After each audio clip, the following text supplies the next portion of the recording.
২০২৬-২০২৭ শিক্ষাবর্ষে স্নাতক সম্মান প্রথম বর্ষে ভর্তি পরীক্ষার সম্ভাব্য তারিখ ঘোষণা করেছে ঢাকা বিশ্ববিদ্যালয়, জগন্নাথ বিশ্ববিদ্যালয় ও রাজশাহী বিশ্ববিদ্যালয়। ঢাকা বিশ্ববিদ্যালয় সাধারণ ভর্তি কমিটির সিদ্ধান্ত অনুযায়ী ২০২৬-২৭ শিক্ষাবর্ষে আন্ডার গ্র্যাজুয়েট প্রোগ্রামে ভর্তির জন্য অনলাইনে আবেদন কার্যক্রম শুরু হবে আগামী ১১ নভেম্বর দুপুর ১২টায়। এটি চলবে আগামী ২৫ নভেম্বর রাত ১১টা ৫৯ পর্যন্ত।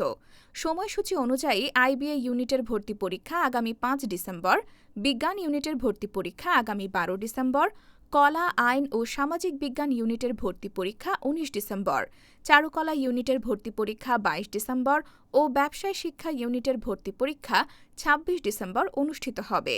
জগন্নাথ বিশ্ববিদ্যালয় জবি ২০২৬-২৭ শিক্ষাবর্ষে স্নাতক ও বিবিএ প্রথম বর্ষের ভর্তি পরীক্ষা শুরু হচ্ছে আগামী ১ জানুয়ারি। ভর্তিচ্ছু শিক্ষার্থীরা আগামী ১৫ নভেম্বর দুপুর ১২টা থেকে অনলাইনে ভর্তির আবেদন করতে পারবেন। এটি চলবে আগামী ১০ ডিসেম্বর রাত ১১টা ৫৯ পর্যন্ত। রাজশাহী বিশ্ববিদ্যালয় ভিসির কার্যালয়ে অনুষ্ঠিত ভর্তি উপকমিটির সভায় ভর্তি পরীক্ষার সম্ভাব্য তারিখ ঘোষণা করা হয়েছে। বিশ্ববিদ্যালয়ের জনসংযোগ দপ্তর প্রশাসক অধ্যাপক ড S M Kamruzzaman the daily ক্যাম্পাসকে বলেন, রাবির ২০২৬-২৭ শিক্ষাবর্ষের ভর্তি পরীক্ষা বি ইউনিট দিয়ে শুরুর সুপারিশ করেছে ভর্তি উপকমিটি।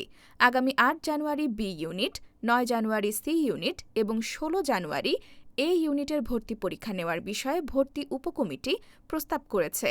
তিনি আরও বলেন, ঢাকা, রাজশাহী, রংপুর, খুলনা, চট্টগ্রাম, ময়মনসিংহ ও সিলেট এই ৭ শহরে ২০২৬-২৭ শিক্ষাবর্ষের ভর্তি পরীক্ষা অনুষ্ঠিত করার বিষয়ে প্রাথমিক সিদ্ধান্ত হয়েছে।